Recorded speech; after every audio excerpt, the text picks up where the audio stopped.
Quote from Bram Stoker's novel. Can't you hear me, man? Can't you understand? Will you never learn? Don't you know that I am sane and earnest now? That I am not a lunatic and a mad fit, but a sane man fighting for his soul. Oh, hear me. Let me go. Let me go. Let me go.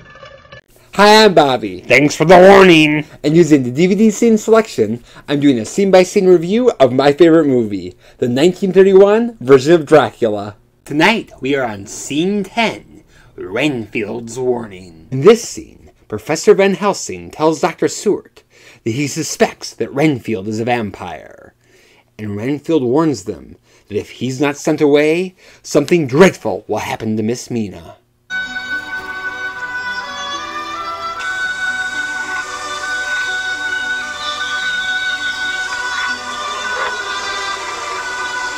In 1924, Prana Films made Nosferatu, which used the story of Dracula, but changed the character names to try to avoid paying for the film rights. So Bram Stoker's widow sued!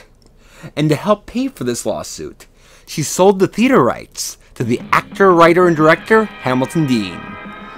Hamilton Dean had like a second-rate theater troupe that mainly toured rural areas. His plays were kinda cheap, usually did bad critically, but were crowd pleasers, and he had been wanting to do Dracula for years. However, the book is huge in scope. There are a lot of characters, the beginning and end takes place in Transylvania, and there's a big chase back to Dracula's castle using trains, boats, and horses. This was too expensive for Hamilton Dean, so he rewrote the story into something more akin to a drawing room mystery, which were very popular. It all takes place in a wealthy English home. Even though that we know that Dracula is a vampire, like the fictional detectives Poirot or Miss Marple, Van Helsing has to piece together the clues to figure it out. And there's even the red herring, that at first Van Helsing suspects Renfield. John L. Balderston rewrote the play for Broadway, and while we have seen its influence on the characters and their relationships, this is the first scene, at 32 minutes into it, to be directly based on the Broadway play. But Professor, Renfield's cravings have always been for small living things, nothing human. As far as we know, Doctor. But you tell me he escapes from his room. He is gone for hours. Where does he go? You'll notice that Dracula's appearances become more sporadic, and Professor Van Helsing really emerges as the main character. And I think this is part of why the beginning of the movie does feel stronger than the later parts. Because how do you outshine Lugosi? Ah! However, this was true of the play. Hamilton Dean actually played Van Helsing instead of Dracula because the part was bigger. But this was also true of the book. After the Transylvanian scenes, Dracula's physical presence is fairly limited. And to this movie's credit, by combining the book and play, they were actually able to increase Dracula's part. They even found a way to sneak him into this scene, which is fantastic. However, when Bela Lugosi is not on screen, it is Dwight Fry as Renfield who squashes the competition. As the attendant Martin walks Renfield to Dr. Seward's office, he explains that this is so he won't have to eat flies anymore. And Renfield looks so bummed. Dwight Fry is so funny. He tries to act normal, but goes overboard so you can tell he's still crazy. However, it does still remind you of the kind and gentle Renfield from the beginning. Now this is so you won't have to eat flies. Well, Mr. Renfield, you are looking much better than you did this morning when I arrived. Thanks, I'm feeling much better. I am here to help you. You understand that, do you not? Why, of course, and I'm very grateful.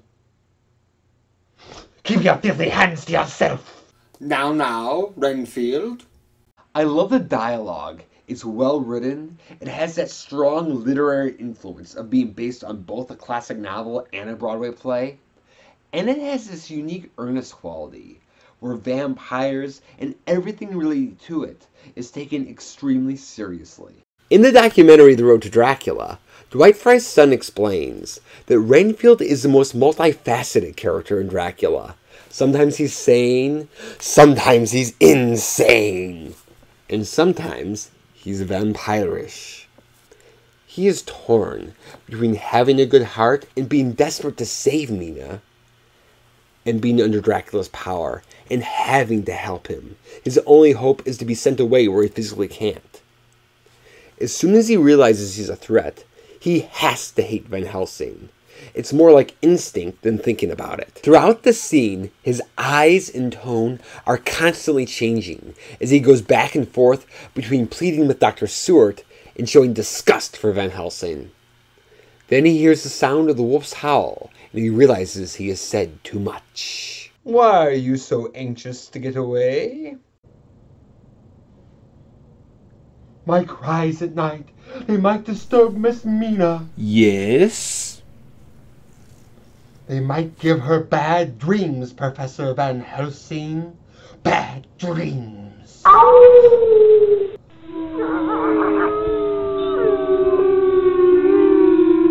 In the play, Renfield actually sees a bat, but the wolf howl is so much more atmospheric.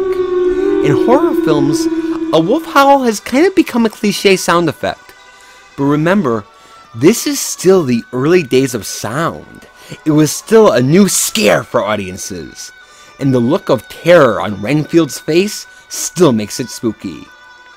Then we see the sun going down, and Dracula coming out of his box of native soil. Now, I don't know why, but they make coffins really hard to come out of. It's more awkward looking than scary. He does it in Abbott and Costello Meet Frankenstein, but that's a horror comedy where the atmosphere isn't as important. So for this movie, they avoid showing it. First, we see him slowly opening the lid. Then we hear a wolf howl from outside, and the camera goes to the window. Then it goes back to the box, and we see him slowly standing up. Even without my video, you might be able to guess why they do it that way, but it really does give it a more mysterious air. Because like walking through the spider web, or turning into a bat, you're not exactly sure how he did it. As he stands taller, it is again the motif of the children of the night slowly coming out of the woodwork.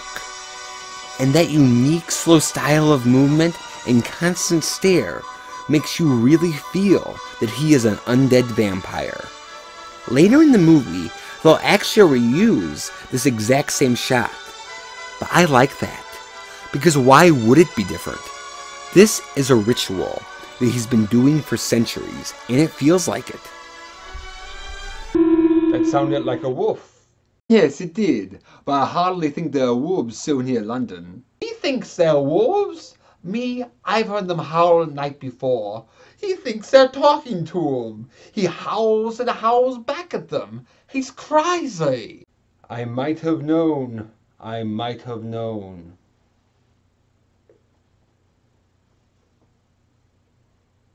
We know why the wolves talk, do we not, Mr. Renfield? And we know how we can make them stop! Ah! You know too much to live, Van Helsing! Now, Renfield. We will get no more out of him now for a while. Come along, old fly-eater!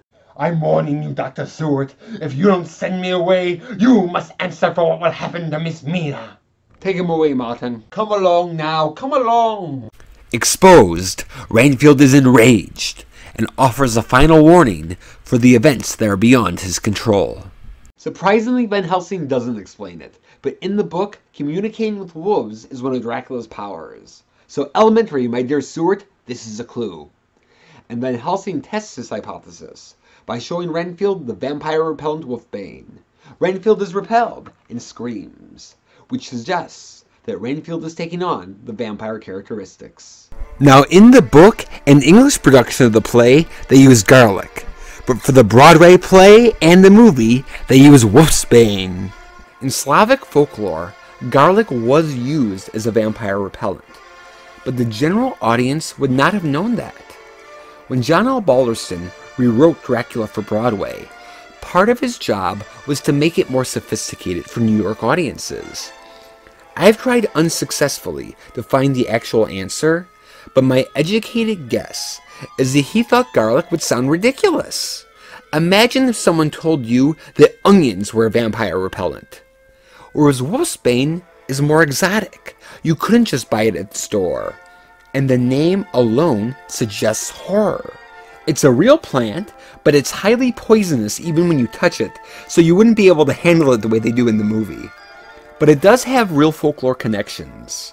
In Greek mythology, it came from the foam that dripped from the mouth of Cerberus, the three-headed dog that guards the entrance to Hades.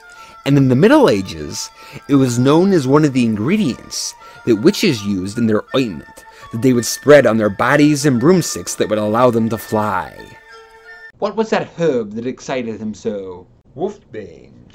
It is a plant that grows in Central Europe. The natives there use it to protect themselves against vampires. Well, Renfield reacted very violently to its scent. Stuart, I want you to have Renfield closely watched, by day and night, especially by night. Dracula is often criticized for being too stagey, and this scene does feel like a play. Bela Lugosi and Dwight Frye are pretty timeless, but all 5 of these actors were from Broadway, and you feel their theatrical qualities. There's the drawing room mystery story structure. The scene is mostly dialogue.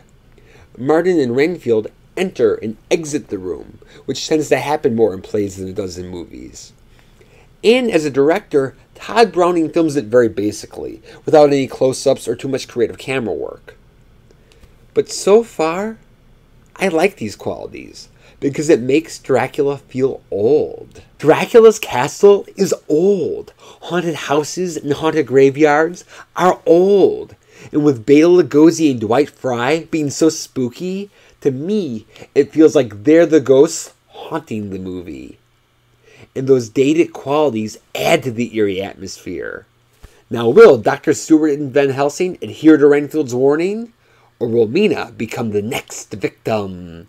Find out next time in Chapter 11. Until then, enjoy your stay in Dr. Stewart's sanitarium.